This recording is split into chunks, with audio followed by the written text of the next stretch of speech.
উপদেষ্টা নাহিদ স্বীকার করেছেন, পুলিশের দুর্বলতা ছিল বলেই ঘটনা সংঘর্ষের দিকে গেছে। তো যথাযথ ব্যবস্থা নিতে তো পুলিশের দুর্বলতা ছিল দেখেই তো আসলে ঘটনাটা সংঘর্ষের দিকে গিয়েছে, এটা তো আমরা স্বীকার করছি। কিন্তু এটাও মানতে হবে যে পুলিশ একটি পুনর্গঠন প্রক্রিয়ার মধ্যে আছে।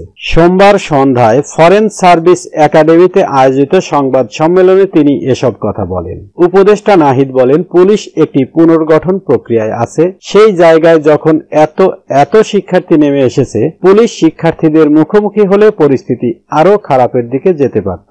পুলিশ বাধা দেওয়ার চেষ্টা করেছে প্রাথমিকভাবে, কিন্তু শিক্ষার্থীদের সাথে তারা সংঘর্ষে জড়ায়নি। পরে পুলিশ এবং সেনাবাহিনী গিয়ে পরিস্থিতি নিয়ন্ত্রণ করেছে। পুলিশকে আরো সক্রিয় করতেই রদবদল করছি। কারো ব্যর্থতা থাকলে তাদের আমরা পরিবর্তন করব। ডক্টর মাহবুবুর রহমান মোল্লা কলেজের ঘটনা প্রসঙ্গে স্থানীয় সরকার, যুব ও ক্রীড়া উপদেষ্টা আসিফ মাহমুদ সজীব ভুঁইয়া বলেন, কয়েকদিন ধরে ঢাকার বিভিন্ন কলেজে অপ্রীতিকর ঘটনা ঘটছে। ঢাকা কলেজে এরকম ঘটনা ঘটতে দেখেছি। আমরা বারবার আহ্বান জানাচ্ছি কোনো প্রকার উস্কানিতে পা না দিতে। আমরা যেন ধৈর্য সহকারে যে কোনো সমস্যা কলেজ কর্তৃপক্ষের মাধ্যমে বা সরকারের মাধ্যমে অংশীভূত হতে পারে, এর মাধ্যমে সমাধান করার আহ্বান জানাচ্ছি। তিনি বলেন, আজ মাহবুবুর রহমান মোল্লা কলেজে যে হামলার ঘটনা ঘটেছে, 6 দিন আগে থেকে এর সূত্রপাত।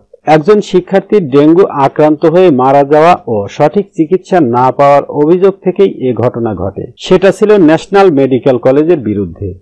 ভাঙচুর সহ হতাহতের বিষয়গুলোতে অবশ্যই আইনগতভাবে ব্যবস্থা নেওয়ার প্রক্রিয়া চলমান আছে। এ ধরনের ঘটনা কোনোভাবেই টলারেট করা হবে না। আসিফ বলেন, আইন শৃঙ্খলা বাহিনী চেষ্টা করছে সব সংঘর্ষ এড়াতে। তবে আমরা দেখেছি সোহরাওয়ার্দী কলেজের 7 জন ও মাহবুবুর রহমান কলেজের 3 জনের নিহতের খবর রটেছিল।